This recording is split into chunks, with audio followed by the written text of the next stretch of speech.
எஸ்எஸ்சியில் coding and டீகோடிங்கில் ஒரு problem பார்க்கலாம். ரன்னுக்கு என்ன கோடு வரும் அப்படின்னு கண்டுபிடிக்கணும். ஓகேவா? என்ன ரிலேஷன்னு பார்க்கலாம். எம்இடி எடுத்துக்கோங்க. ஓகேவா? எம் வந்து ஆல்பபெட்டிக்கல் ஆர்டரில் எத்தனாவது லெட்டர்? 13th letter. கரெக்டா? இ வந்து 5th லெட்டர். டி வந்து 20th லெட்டர். கரெக்டா? இப்போ இந்த 3 வேல்யூவையும் ஆட் பண்ணுங்க. ஆட் பண்ணால் என்ன கிடைக்கும்? உங்களுக்கு 38 கிடைக்கும். இதை 6ஓட சப்ராக்ட் பண்ணுங்க. 38 மைனஸ் 6 என்ன? 32 கிடச்சிருக்கா? அதே மாதிரி எம்ஓடபிள்யூக்கு நீங்கள் ட்ரை பண்ணி பாருங்கள். இப்போ ரன்னுக்கு கண்டுபிடிக்கலாம். சரியா? ஆர்யூஎன். ஓகேவா?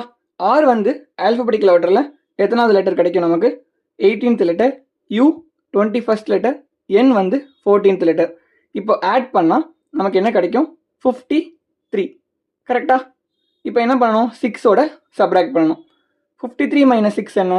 47. So option C is the correct answer. உங்களுக்கு புரிஞ்சிருந்தா ஒரு ஃபாலோ மட்டும் பண்ணிக்கோங்க.